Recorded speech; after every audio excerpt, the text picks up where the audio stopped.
Yes, Kenya. Tamu sana, tamu sana, tamu sana, yes. I want us to have a look at some remarks made by Nandi Senator, a very close William Ruto ally.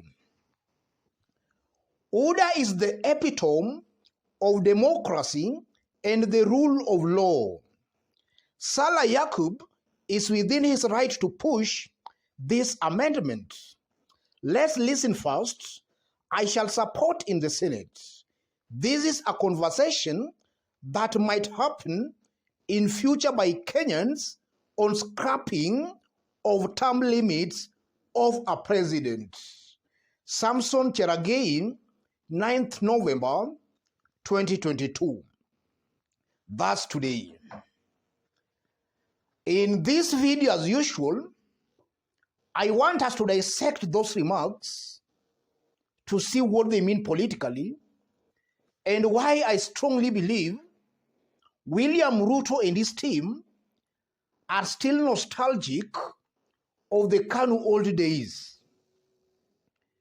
If you are watching us for the very first time, subscribe, give this video a like.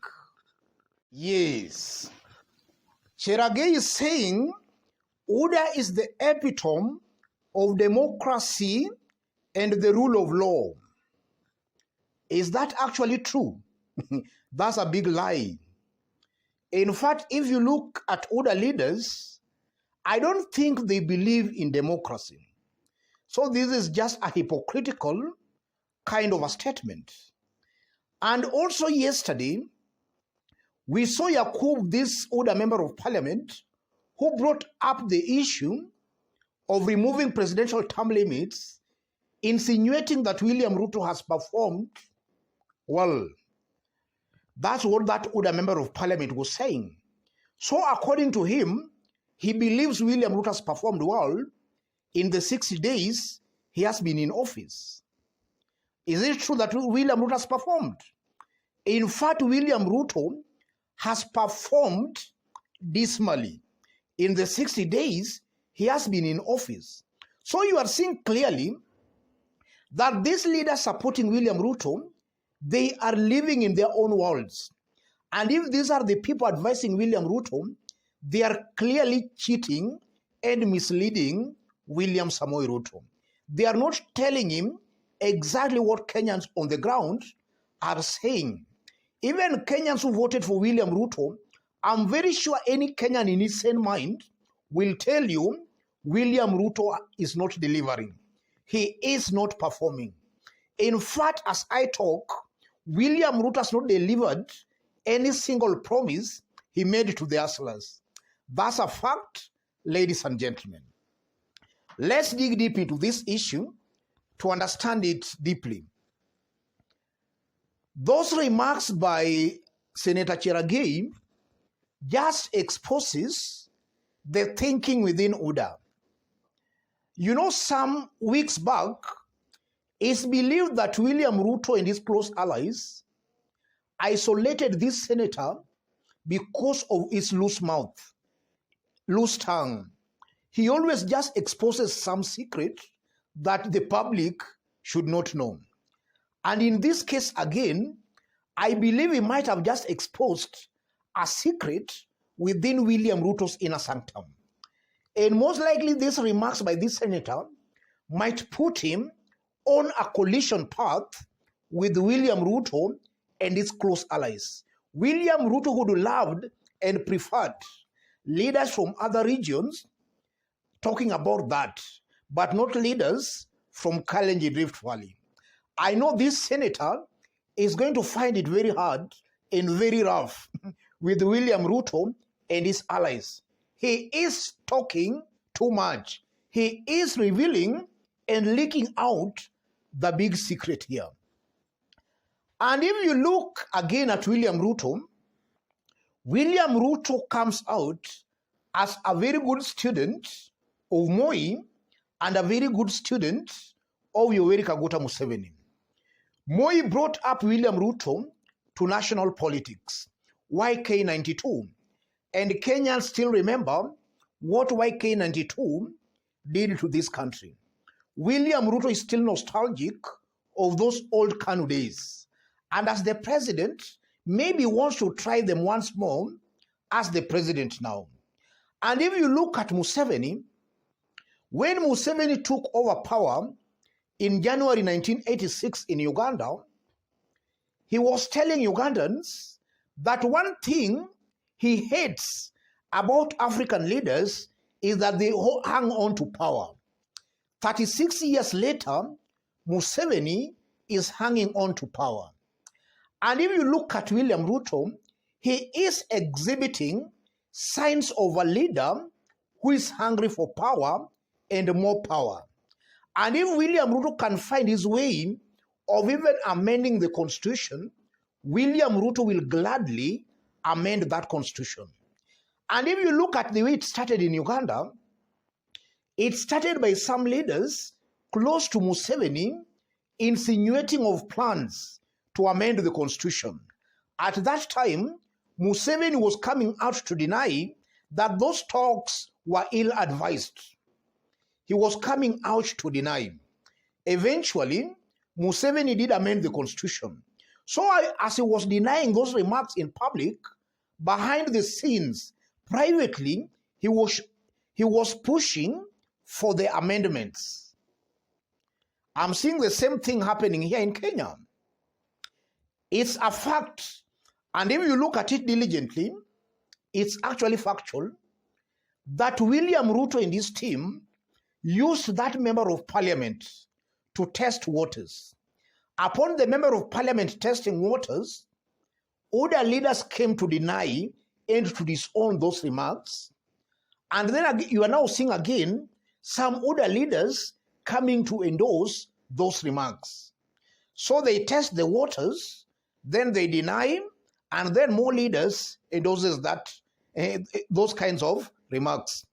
And as time goes by, I'm seeing a very high possibility where more leaders in UDA will come out in public and very bravely and openly to start supporting that kind of an idea. That's something I'm seeing in the coming days. So, if you look at William Ruto and his team, something tells me very strongly that William Ruto and his team are assuming that Kenya of the 80s and 90s is the same Kenya today. We are living in different worlds. If Kenyans in the 80s and 90s were able to reject and even defeat Moi, Kenyans in 2022 will most definitely reject and defeat William Samoei Ruto. Dunia si ya mtu. They will reject and defeat William Ruto. That's one thing William Ruto should know. And William Ruto should also know that as much as he might have succeeded in compromising the church, because it's clear the church is tilting towards William Ruto, they are worshipping and praising William Ruto. If you look at the independence institutions in government, they seem to be singing William Ruto's tune. If you look at the judiciary, courtesy to Martha Koome, the Chief Justice, judiciary seems to be tilting towards William Samoei Ruto. And I'm also saying that because just some few days ago, at an interview, Martha Koome, the Chief Justice, made it very clear of how the judiciary is willing for a warm working relationship with the government. If you look at those remarks keenly, Martha Koome was just trying to tell Kenyans that they are ready and willing to bend to the whims of the government. So the government can easily control and muzzle the judiciary. So the judiciary is also coming out as compromised. And also in the recent days, we have seen some Azimio leaders, some leaders in opposition, crossing over to William Samoei Ruto's camp. And some have even publicly indicated their willingness to work with the government. So William Ruto, yes, can succeed in weakening the opposition. He can succeed, yes, in weakening the church. He can succeed, yes, in muzzling all these arms of government. But one thing William Ruto should know is that Kenyans know exactly what is happening. And Kenyans will rebel against William Ruto. Even though the leaders can be compromised, Kenyans will stand out for themselves and they will rebel against those kinds of political maneuvers by William Samoei Ruto. Yes, that's one thing William Ruto should know. And I'm saying that again because if you look at the way William Ruto's government is performing, it's seriously underperforming. It's not doing the right things that it promised the hustlers. Hunger knows no bounds, hunger has no boundaries. As long as these masses are hungry, irrespective of their political lines and maybe their ethnic divisions, if this government continues in this trajectory, these Kenyans most definitely will rebel against William Samoei Ruto. That's one thing William Ruto should know. As long as he's not delivering, as long as he's not performing, what we are seeing is that he's just trying to grab power for himself. Kenyans will most definitely rebel against William Ruto. So William Ruto should forget about all these political maneuvers. He should first of all deliver. If he can deliver, then even if he wants to amend the constitution, Kenyans might say that this man is performing. But you want to amend the constitution, but you are not delivering. You are not performing. You are not performing. You are just increasing the miseries Kenyans are going through. So William Ruto first, he should deliver. But even if he delivers, and then he tries to amend the constitution again, he will now face again the wrath of Kenyans. Kenyans will rebel against him, and even that performance, Kenyans will forget about. Let me stop it there, ladies and gentlemen. If you want to support our channel as always, I've pinned my number on the comment section. Contact me through the number, or feel free to channel any kind of contribution to the number. Let's meet in our next analysis. Thank you.